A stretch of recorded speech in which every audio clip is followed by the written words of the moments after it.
ఇదేం చేస్తుందంటే తేమ అన్నది ఆరిపోకుండా ఆకు మీద తెగుళ్ళున్నా పురుగున్నా ఇప్పుడు పురుగు మందుతో కలిపి చల్లుతాం కదా, ఆకు అన్నది ఒకేసారి రాలిపోతుంది. ఎండిపోవడమో జరుగుతుంది, లేకుంటే రాలిపోవడం జరుగుతుంది. ఈ మందు కలపడం వల్ల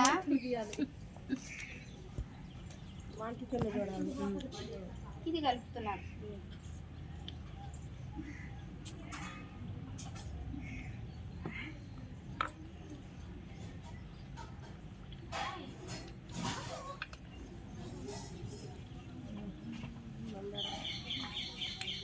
ఇది మీరు మామూలుగా పురుగు నీళ్ళు చల్లినప్పుడు ఆకుకి ఎట్లా పట్టుకుంటది, ఇది కలిపి చల్లుకున్నప్పుడు ఎట్లా పట్టుకున్నది చూపిస్తాను. లేదు అన్ని అంతే ఉంటాయి. కావాలంటే మేము కొనుక్కొచ్చి ఇప్పుడు మా పిల్లలు ఉన్నారు అది అన్ని ఒకే రకము, దాంట్లో కెమికల్ ఖరాబ్ కాదు. ఇంకోటి ఏంటంటే మీరు వాడిన తర్వాత నెల రోజులకు కానీ 10 రోజులకు కానీ 20 రోజులకు కానీ వాడిన తర్వాత మేము వచ్చి చెక్ చేస్తాం పొలాలు. పురుగుల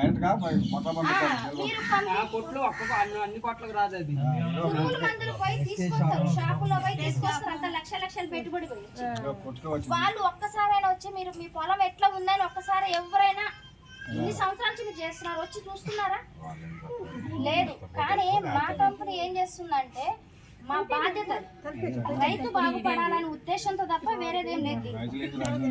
అది మీరు పండిస్తేనే సిటీలో ఉన్న వాళ్ళు బతుకుతారు. ఫస్ట్ వాళ్ళు ఏదైనా తినాలన్నా, ఒక కూరగాయలైనా, ఒక ఫ్రూట్స్ అయినా, ఏదైనా ఒక రైస్ తినాలన్నా, ఆఖరికి మిర్చి కారం తినాలన్నా రైతు పండిస్తేనే తినగలుగుతాం. అయితే ఒకసారి చూడండి,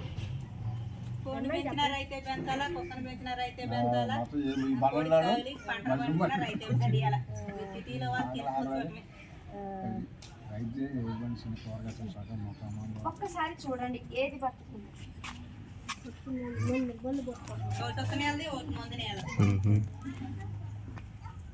ఏది ఎక్కువ మంచిగా పట్టుకుంది? ఆకు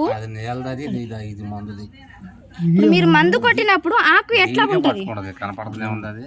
ఇది నేల దీనికి ఏముంటాయి, ఇది మందుది గమ్ము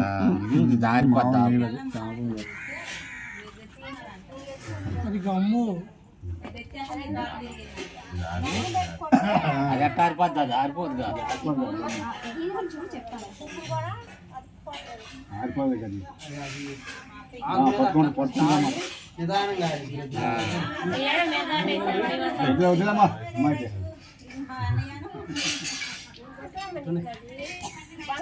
ఇప్పుడు మీరు మందు పట్టినప్పుడు ఇట్లా పొడలుగా వచ్చి ఏమైతుందంటే రాలిపోవడం జరుగుతుంది, ఆకుకు పట్టుకోదు. అదే ఇది అగ్రియేటివ్ మనం మందులో స్ప్రేలో 15 లీటర్ల ట్యాంక్ అయితే 5 నుంచి 7 ml వేసుకుంటే సరిపోతుంది. ఎకరానికి అయితే 10 మూతలు అయితే సరిపోతుంది. అప్పుడు మీకు ఏమవుతుంది, పురుగు మందుల కలిపి మీరు కొట్టడం వల్ల ఇది ఆకుకు పట్టుకొని పురుగు అన్నది చనిపోవడం జరుగుతుంది. ఇది మీకు లాభమా లేకుంటే నాకు లాభమా? రైతుకే లాభం కదా. ఇది రైతుకు ఎందుకు లాభం అంటే సార్ ఇది అమ్ముకోవడం ఏంటంటే రైతు ఇప్పుడు మేము అమ్ముకోవాలంటే బయటకు రైతు బాగుపడాలి, రైతు బాగుపడాలి. ఇప్పుడు నేను ఇది 1800 పెట్టి కొనుక్కున్నాను, నాకు దీంతో ఏం అవసరం? రైతులు బాగుపడాలి. వాళ్ళు కొనుక్కోవడం వల్ల బలమైన పంట ఉంటే ఇప్పుడు మనం తినే ఫుడ్ మొత్తం ఎట్లా అవుతుందంటే కెమికల్ ఫుడ్ అయిపోతుంది.